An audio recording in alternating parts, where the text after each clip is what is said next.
To brainwash someone is to exert mental control over them. There are distinct methods at play, the widespread application of which dates back to China's Cultural Revolution. Soon after, the strategies of most major nations followed suit. HAMZA, a YouTuber born in the UK in 1997, focuses on topics including personal development, time management, physical fitness, and interpersonal relationships in his videos. He has amassed over 100,000 YouTube subscribers. The most of them are teens.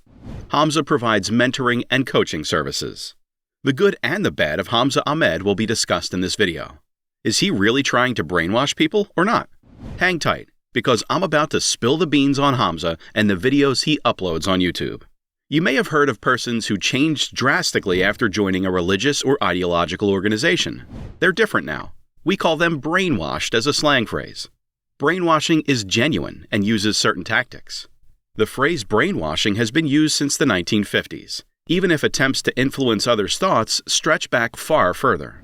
Only significant study on how to reliably and effectively reprogram human beings began in the 1950s. HAMZA's website doesn't include his education. He may have studied psychology in college, but never graduated. His site's before and now plot is filler, and he lacks qualifications. He may have self-taught other subjects, yes, but you blindly trust a mid-20s dude without science training? He's not a guru because he doesn't know meditation or relationships. He may seem good, but don't trust him about his food or health. Great football players don't necessarily make great managers. Not that they can't, they can, but being a great player doesn't affect management. His claims to have slept with many bar and club patrons boost his credibility with women. It's feasible, especially given the locations, but his 2 exes are the only evidence of a female fanbase. I know it's hard to show one has regular hookups, but he could block out all the Tinder matches he claims to get every day. Oh, I don't need to prove that to you, you might say, yet your claim's truthfulness depends on this. His typical listeners are naive and impressionable youngsters, who may find his advice beneficial, but most adults will find it unintelligible. It's logical that these people would conclude that people struggle to do the obvious stuff. Thus, he gives pretty thorough, in-depth advice for most things. Yet more theory won't necessarily help someone put their theoretical knowledge into practice. Data overload can hurt. Your brain can only hold so much information due to its limited area. Over-guiding may be harmful. Due to information overload, people today have short attention spans. Some say HAMZA saved them. His writing assisted few. Some people feel rescued by even the biggest phony gurus because they may inspire life movements. However, many people were negatively affected by these gurus and wasted money on courses that didn't work. Testimonials often omit negatives. Some obvious generic advice may help if the main concepts include concentrated effort, working out, meditating, maintaining a gratitude book, improving your art, watching many movies on the topic is fine. Instead of theory, use practice. HAMZA, like many other self-improvement YouTubers, simply asserts the obvious about popular topics like dopamine detox, no-fap, quitting social media, sleep, diet, exercise, meditation, etc., making his videos much longer than necessary. HAMZA's main message is good, but it's not very unique or smart. Like Jordan Peterson's just don't moan, don't self-victimize, pull yourself together, act and decide message, his philosophical speculations aren't as strong. Should you stop watching HAMZA? No.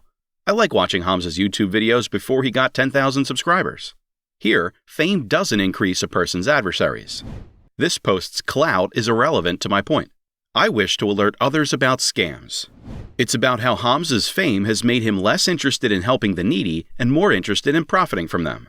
I expect HAMZA's cult adherents will label me a hater or failure to avoid this post's logical issues. I can understand how HAMZA's fans could name-call instead of trying to comprehend the situation. After all, HAMZA has been brainwashed into making their lives better. I want to be crystal clear that I don't blame him.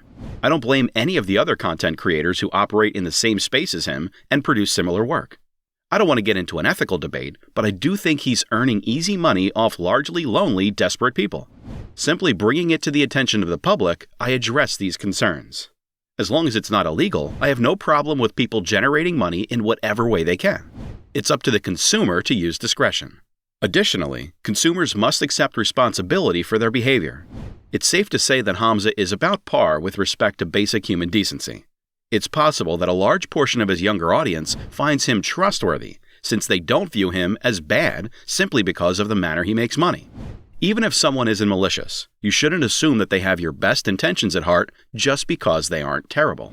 The usual excuse given by sellers of self-improvement courses is that they spend a lot of time and effort into crafting the course or book in question. While this may be true, it certainly doesn't justify the costs being charged. It may be argued that in these circumstances where prices are extremely cheap, investing in oneself would be preferable to spending the money on fast food.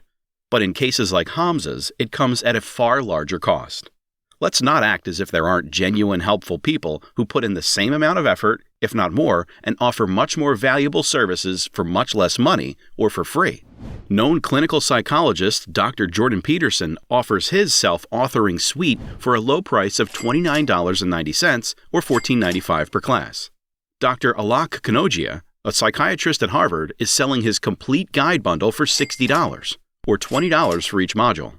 The pricing of HAMZA's 30-minute call program is $747, while his 60-minute call program is $997. Every YouTuber wants more viewers. After all, a YouTube channel is pointless if no one sees your videos. I agree. His earnings don't matter. I understand why he's making documentaries on the latest trends. Everyone wants money and his viewership grows. He'll focus more on business and less on helping people. It's hard to balance business growth and genuine help. The problem is his shady methods, not his goals. The self-help market isn't corrupt, though. There must be a balance. Your consumption and action must have a symbiotic relationship. And a combination of both can make self-help something that could prove to be truly beneficial. HAMZA's lesson plan isn't wrong. Since you can get similar results without enrolling, $997 is too much.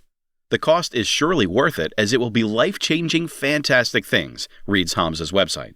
Whether or not you pay for a program, you must work to make a difference. After spending hundreds of dollars, someone may feel driven to follow through on their goal.